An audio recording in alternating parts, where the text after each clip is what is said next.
55 கீழ் மத்திய அரசு புதிய உத்தரவுகளை பிறப்பித்துள்ளது. அதன்படி நாட்டில் உள்ள அனைத்து நிறுவனங்களும் புரோபேன் பியூட்டேன் கொண்டு பெட்ரோகெமிக்கல் தயாரிப்பதை நிறுத்த வேண்டும்.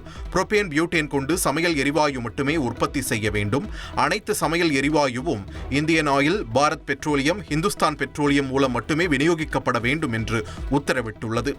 குழாய் வழி எரிவாயு, வாகனங்களுக்கான CNG எரிவாயு, உர உற்பத்தி ஆகியவற்றுக்கான விநியோகத்திற்கு மத்திய அரசு முன்னுரிமை வழங்கும் என்று தெரிவிக்கப்பட்டுள்ளது. மேலும் கேஸ் சிலிண்டர் பதுக்கப்படுவதை தவிர்க்க 25 நாட்கள் இடைவெளிக்கு பின்னரே புதிய சிலிண்டர் வாங்க முடியும் என்றும் கட்டுப்பாடுகள் விதிக்கப்பட்டுள்ளன. இந்த உத்தரவுகளை மீறும் நிறுவனங்கள், தனிநபர் மீது சட்டப்படி கடுமையான நடவடிக்கை எடுக்கப்படும் என்றும் மத்திய அரசு தெரிவித்துள்ளது.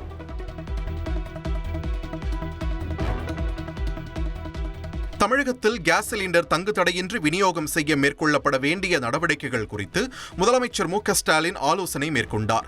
இந்த ஆலோசனைக் கூட்டத்தில் தலைமைச் செயலாளர் முருகானந்தம், உணவு மற்றும் கூட்டுறவுத்துறை செயலாளர் உள்ளிட்ட அதிகாரிகள் பங்கேற்றனர். தமிழகத்தில் 20 நாட்களுக்கு தேவையான சிலிண்டர் கையிருப்பு உள்ள நிலையில் தொடர் நடவடிக்கை மேற்கொண்டு தங்கு தடையின்றி சிலிண்டர் விநியோகிப்பது குறித்து கூட்டத்தில் ஆலோசிக்கப்பட்டது.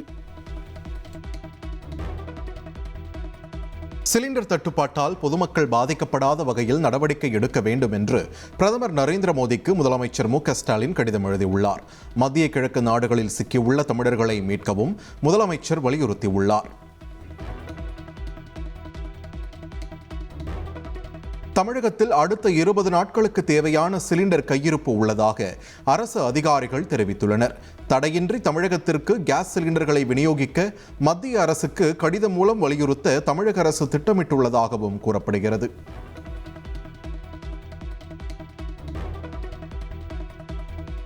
சிலிண்டர் பிரச்சினை மேலும் தீவிரமடையாமல் இருக்க நடவடிக்கை எடுக்க வேண்டும் என்று மத்திய அரசுக்கு அதிமுக பொதுச் செயலாளர் எடப்பாடி பழனிசாமி வலியுறுத்தியுள்ளார். தமிழகத்தில் ஹோட்டல்கள் தொடர்ந்து இயங்குவதற்கான எரிவாயு ஏற்பாடுகளை மாநில அரசு செய்து தர வேண்டும் என்றும் அவர் கூறியுள்ளார்.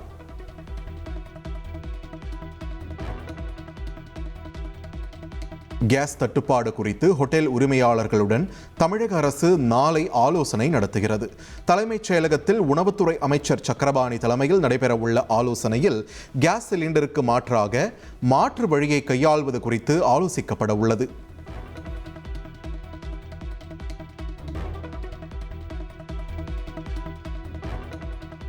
சென்னையில் வீட்டு உபயோக சிலிண்டர் கிடைப்பதில் தாமதம் நீடிப்பதாக வாடிக்கையாளர்கள் வேதனை தெரிவித்துள்ளனர். சிலிண்டர் புக் செய்ய முடியாததால் நேரடியாக ஏஜென்சியை தொடர்பு கொண்டு வாடிக்கையாளர்கள் வாக்குவாதம் செய்கின்றனர்.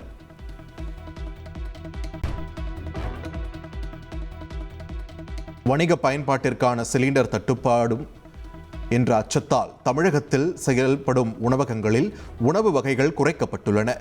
பல வகை சட்னி, 3 வகை குருமா, 2 வகை குழம்புகளை வழங்கிய உணவகங்களில் ஒரே ஒரு குழம்பு மட்டுமே விநியோகிக்கப்படுகிறது.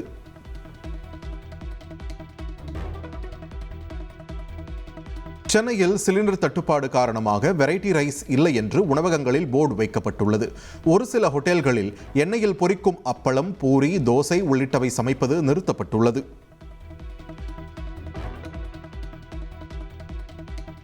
கோவையில் வணிக பயன்பாட்டிற்கு பயன்படுத்தும் சிலிண்டர் 50% மட்டுமே கிடைப்பதாக உணவக உரிமையாளர் சங்கம் சார்பில் தெரிவிக்கப்பட்டுள்ளது. மத்திய கிழக்கில் நிலவும் போர் பதற்றம் காரணமாக LPG சிலிண்டர் தட்டுப்பாடு ஏற்பட்டுள்ள நிலையில் உணவகங்களில் உணவு பட்டியல் குறைக்கப்பட்டுள்ளதாகவும் தெரிவிக்கப்பட்டுள்ளது.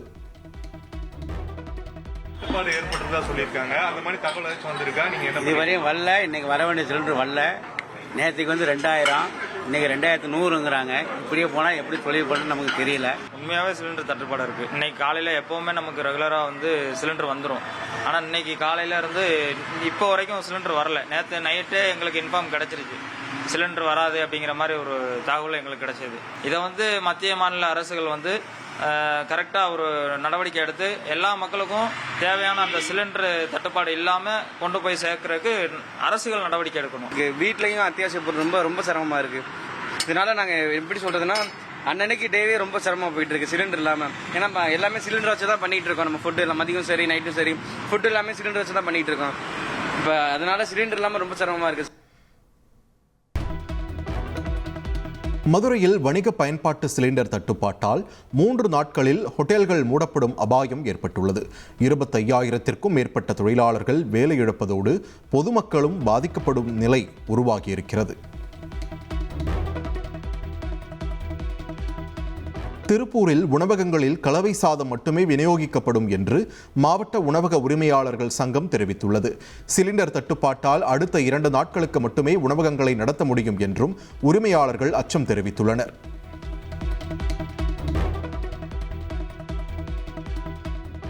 நெல்லையில் வணிக பயன்பாட்டிற்கான சிலிண்டர்கள் விநியோகம் குறைக்கப்பட்டுள்ளது. நாளொன்றுக்கு 2000 வணிக பயன்பாட்டு சிலிண்டர்கள் விநியோகிக்கப்பட்ட நிலையில் தற்போது 500ஆக குறைக்கப்பட்டுள்ளது. கேஸ் தட்டுப்பாடு காரணமாக தேனியில் டீ விற்பனை நேரம் குறைக்கப்பட்டுள்ளது. காலை 4 மணி நேரம், மாலை 4 மணி நேரம் மட்டுமே டீ விற்கப்படும் நிலையில் வடைகள் உள்ளிட்ட உணவுப் பொருட்களின் விற்பனை நிறுத்தப்பட்டுள்ளது.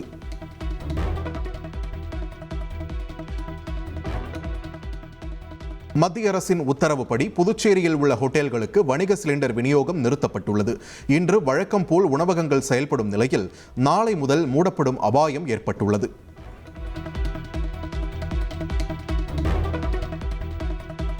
கர்நாடகாவில் உள்ள எரிவாயு நிரப்பும் மையங்களில் வணிக சிலிண்டர்களுக்கு எரிவாயு நிரப்புவது நிறுத்தப்பட்டுள்ளதாக தகவல் வெளியாகியுள்ளது. வீட்டு உபயோக சிலிண்டர்களுக்கு மட்டுமே எண்ணெய் நிறுவனங்கள் எரிவாயுவை நிரப்பி வருவதால் உணவகங்கள் மூடப்படும் நிலை ஏற்பட்டுள்ளது. சென்னையில் ஆபரண தங்கத்தின் விலை சவரனுக்கு 800 ரூபாய் அதிகரித்துள்ளது.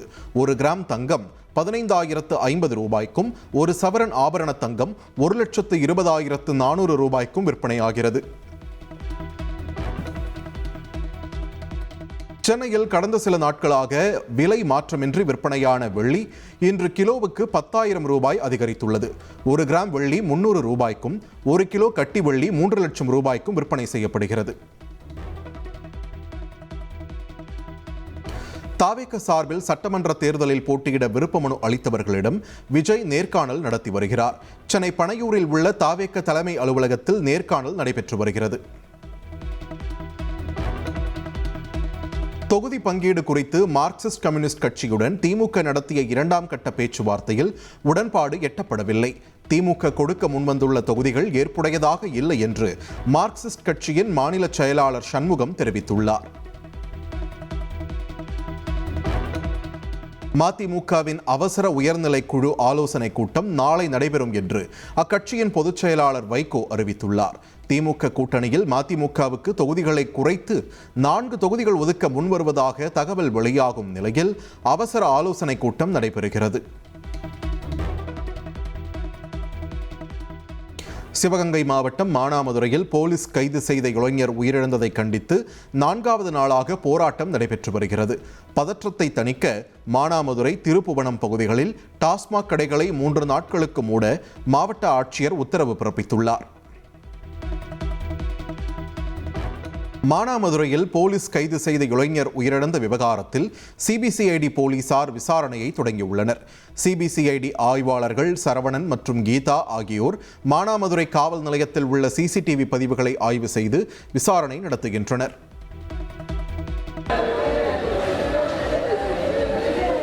சிவகங்கை மாவட்டம் மானாமதுரையில் விசாரணைக்கு அழைத்துச் செல்லப்பட்ட இளைஞர் உயிரிழந்த நிலையில் அவர் நண்பர்களுடன் ஒருவரை விரட்டி தாக்கிய கொலை சம்பவம் தொடர்புடையதாக கூறப்படும் வீடியோ வெளியாகியுள்ளது. மானாமதுரை சியோன் நகர் பகுதியில் கடந்த 5ஆம் தேதி இருவரை அரிவாளால் வெட்டிய புகாரில் கைது செய்யப்பட்ட ஆகாஷ் டெலிசன் கால் முறிவு காரணமாக மருத்துவமனையில் அனுமதிக்கப்பட்ட நிலையில் சிகிச்சை பலனின்றி உயிரிழந்தார். இதை கண்டித்து அவரது உறவினர்கள் சாலை மறியல் போராட்டத்தில் ஈடுபட்டனர். இந்நிலையில் சம்பவத்துடன் தொடர்புடையதாக கூறப்படும் மேலும் ஒரு சிசிடிவி காட்சி சமூக வலைதளங்களில் பரவி வருகிறது.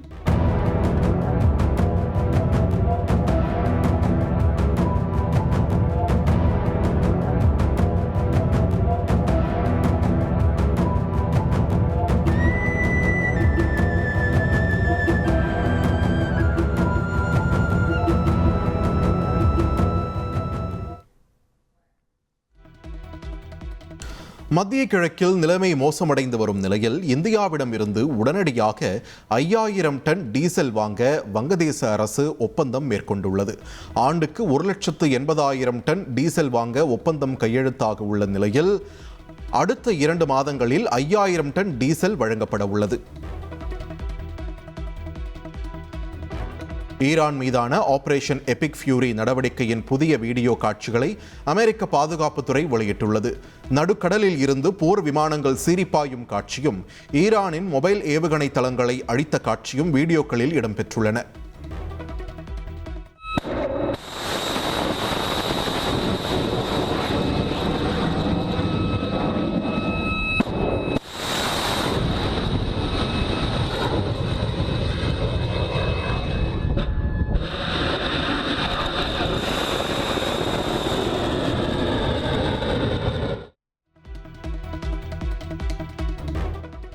போரை எப்போது முடிப்பது என்பதை நாங்கள்தான் தீர்மானிப்போம் என்று அமெரிக்க அதிபர் டொனால்ட் ட்ரம்புக்கு ஈரான் அரசு பதிலடி கொடுத்துள்ளது.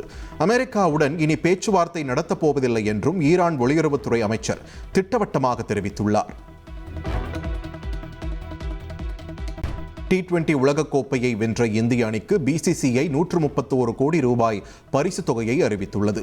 வீரர்கள், பயிற்சியாளர்கள், உதவியாளர்கள் உள்ளிட்டோருக்கு பரிசு தொகை பகிர்ந்தளிக்கப்படும் என்றும் தெரிவிக்கப்பட்டுள்ளது.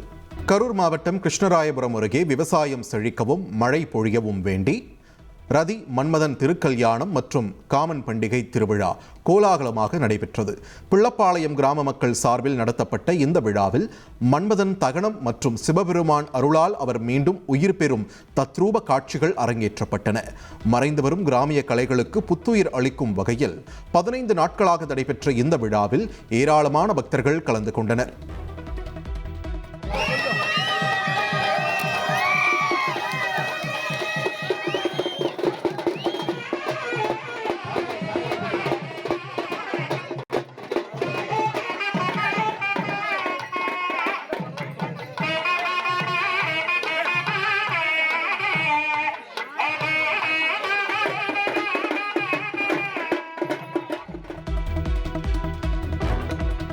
நீலகிரி மாவட்டம் கூடலூர் முதுமலை புலிகள் காப்பகத்தின் தெப்பக்காடு பகுதியில் மாயாற்றின் கரையோரத்தில் முதலை ஒன்று நீண்ட நேரமாக வெப்பத்தை தணிக்க படுத்திருந்தது. அந்த வழியாக சென்ற பயணிகள் முதலையை பார்த்து ரசித்த நிலையில் இந்த காட்சிகள் தற்போது சமூக வலைதளங்களில் பரவி வருகின்றன.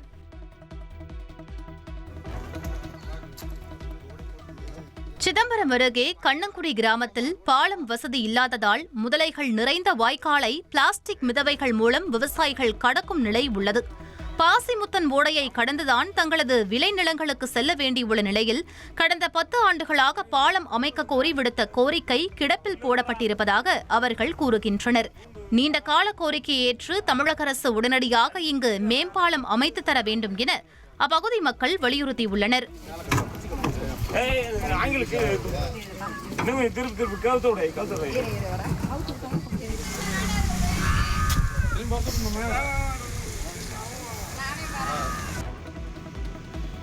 கன்னியாகுமரி மாவட்டம் நாகர்கோவில் அருகே வடச்சேரியில் செயல்பட்டு வரும் வங்கியில் போலி நகைகளை அடகு வைத்து 2 கோடியே 10 லட்சம் ரூபாய் மோசடி செய்த நகை மதிப்பீட்டாளர் கைது செய்யப்பட்டார்.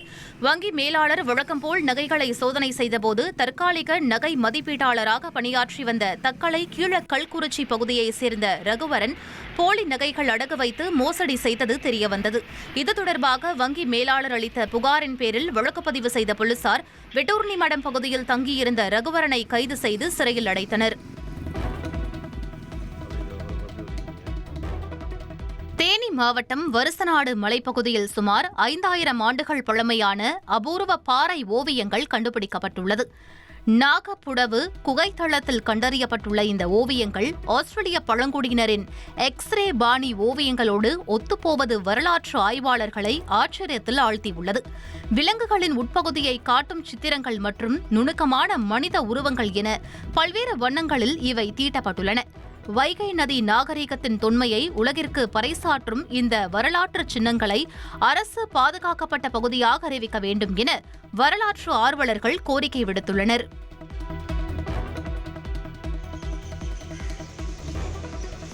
நெல்லை மாவட்டம் கிருஷ்ணாபுரம் அருகே மதுபோதையில் வீட்டில் தகராறு செய்த மகனை தாய் கத்தியால் குத்திக் கொன்ற சம்பவம் பரபரப்பை ஏற்படுத்தியது.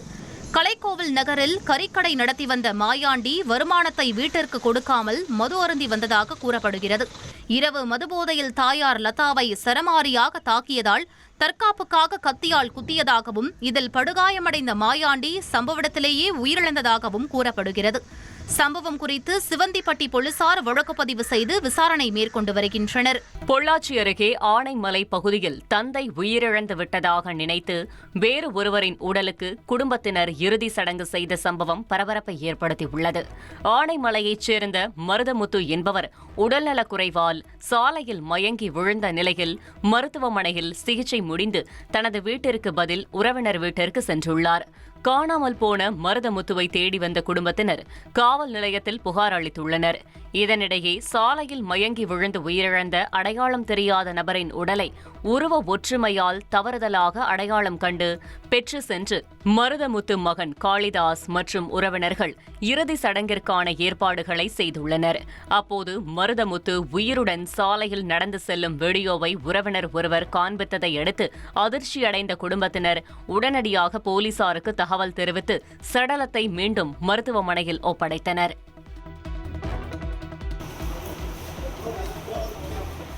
திருப்பூர் லட்சுமி நகர் பகுதியில் உள்ள ஒரு தனியார் பனியன் நிறுவனத்தில் ஏற்பட்ட பயங்கர தீ விபத்து அப்பகுதியில் பரபரப்பை ஏற்படுத்தியுள்ளது. இரவு வேலை முடிந்து நிறுவனம் பூட்டப்பட்ட நிலையில் காலை திடீரென 2வது மாடியில் தீப்பற்றி எரிந்தது. தகவலறிந்து வந்த தீயணைப்புத் துறையினர் 1 மணி நேரத்திற்கும் மேலாக போராடி தீயை அணைத்தனர். இருப்பினும் நிறுவனத்திலிருந்த சுமார் 50 லட்சம் ரூபாய் மதிப்பிலான பின்னல் ஆடைகள் மற்றும் பேக்கிங் பொருட்கள் தீயில் எரிந்து சேதமடைந்தன. மின்கசிவு காரணமாக இந்த விபத்து ஏற்பட்டதா என்ற கோணத்தில் திருப்பூர் வடக்கு போலீசார் விசாரணை நடத்தி வருகின்றனர். மயிலாடுதுறை மாவட்டம் சீர்காழி மற்றும் அதன் சுற்றுவட்டார பகுதிகளில் அதிகாலை முதல் பரவலாக கனமழை பெய்தது. குறிப்பாக எடமணல், திருமுல்லைவாசல், பழையார் உள்ளிட்ட கடலோர கிராமங்களில் திடீர் கனமழை கொட்டி தீர்த்தது. அதேபோல் சீர்காழி நகர் மற்றும் கொள்ளிடம் உள்ளிட்ட பகுதிகளில் லேசான சாரல் மழை பெய்தது. கோடை வெப்பம் அதிகரித்து வந்த நிலையில் இந்த திடீர் மழையால் குளிர்ந்த சூழல் நிலவுவதால் அப்பகுதி மக்கள் மற்றும் விவசாயிகள் மகிழ்ச்சியடைந்துள்ளனர்.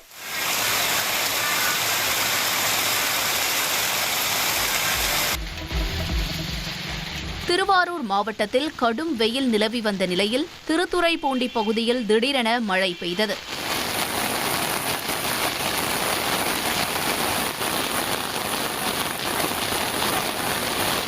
வேலூர், கட்டிமேடு, எழிலூர், ஆட்டூர், மருதவனம், மடப்புரம், நெடும்பலம் உள்ளிட்ட பகுதிகளில் காலையில் திடீரென மழை பெய்தது. கடும் வெயிலால் அவதிப்பட்ட மக்கள் வெயிலின் தாக்கம் குறைந்ததால் மகிழ்ச்சியடைந்தனர்.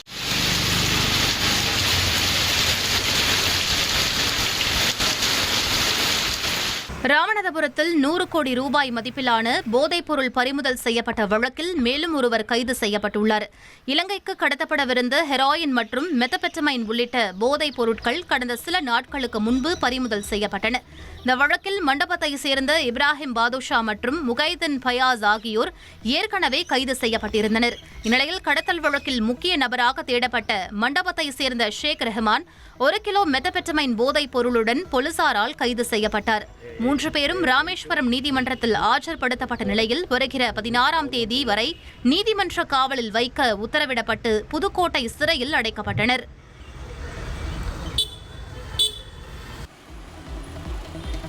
ஈரோட்டில் அரசு வேலை மற்றும் குறைந்த விலையில் நிலம் வாங்கி தருவதாக கூறி 11,49,000 ரூபாய் மோசடி செய்த நபருக்கு 6 ஆண்டுகள் சிறை தண்டனை விதித்து நீதிமன்றம் தீர்ப்பளித்துள்ளது.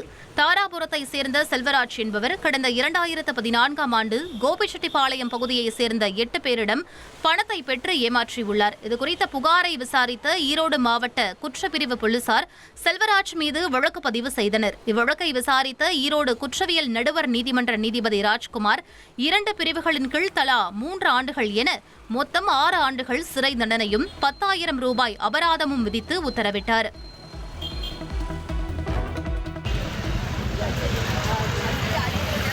திண்டுக்கல் மாவட்டம் நத்தம் மாரியம்மன் கோவில் மாசி பெருந்திருவிழாவின் முக்கிய நிகழ்வான அக்னிச்சட்டி எடுக்கும் ஊர்வலம் பக்தி பரவசத்துடன் நடைபெற்றது.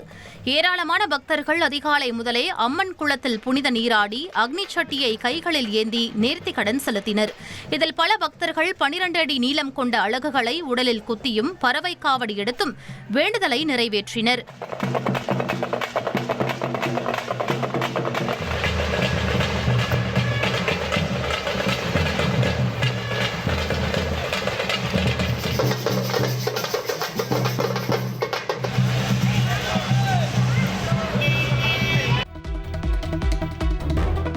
வடவள்ளியில் சுகாதார நிலைய கட்டடத்தை குடியிருப்பாக பயன்படுத்திய சர்ச்சையில் நகர்ப்புற சுகாதார செவிலியர் பணியிடை நீக்கம் செய்யப்பட்டார். சமூக வலைதளங்களில் இது தொடர்பான வீடியோ பரவிய நிலையில் சுகாதாரத்துறை விசாரணை நடத்தியது. அதில் துணை சுகாதார நிலையமாக செயல்படும் கட்டடத்தில் அனுமதிக்கப்பட்டதை விட கூடுதலான அறையை குடியிருப்பாக பயன்படுத்தியது தெரியவந்தது. இதையடுத்து செவிலியர் கனிதாவை பணியிடை நீக்கம் செய்து மாவட்ட சுகாதாரத்துறை அதிகாரி உத்தரவிட்டார்.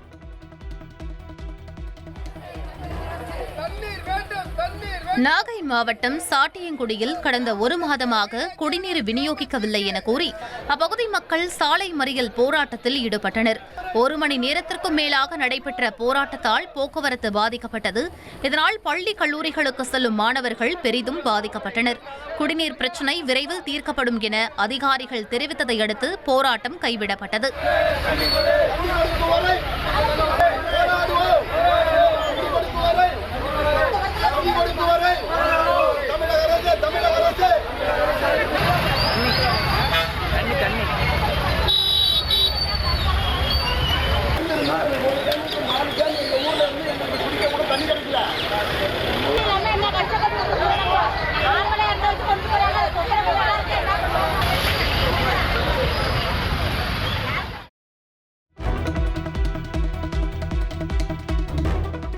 நெல்லை மாவட்டம் களக்காடு அருகே பாலியல் சீண்டலில் ஈடுபட்ட இளைஞர்களை தந்தை மகள் விரட்டி பிடித்த சம்பவம் பரபரப்பை ஏற்படுத்தியது. டியூஷன் முடிந்து வீடு திரும்பிய 12ஆம் வகுப்பு மாணவியிடம் பைக்கில் வந்த சிவக்குமார் மற்றும் சரவணன் என்ற இளைஞர்கள் பாலியல் சீண்டலில் ஈடுபட்டதாக கூறப்படுகிறது. இதையடுத்து மாணவியும் அவரது தந்தையும் இளைஞர்களை விரட்டி சென்று மாவடி அருகே மடக்கி பிடித்தனர். பின்னர் பொதுமக்கள் உதவியுடன் போலீசில் ஒப்படைத்த நிலையில் இருவரையும் போலீசார் கைது செய்து விசாரணை மேற்கொண்டு வருகின்றனர்.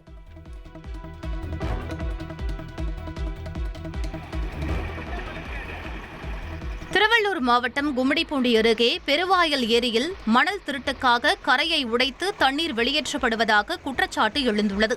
103 ஏக்கர் பரப்பளவு கொண்ட இந்த ஏரி 236 ஏக்கர் விவசாய நிலங்களுக்கு நீர் ஆதாரமாக உள்ளது. ஏரியில் பாதி கொள்ளளவு தண்ணீர் இருந்த நிலையில் ராட்சத மோட்டார் மூலம் தினமும் 12,000 லிட்டர் தண்ணீர் வெளியேற்றப்படுவதாக கூறப்படுகிறது. இதே சம்பவம் கடந்த மாதமும் நடந்த நிலையில் சம்பந்தப்பட்டவர்கள் மீது உரிய நடவடிக்கை எடுக்க வேண்டும் என விவசாயிகள் மற்றும் அப்பகுதி மக்கள் கோரிக்கை விடுத்துள்ளனர்.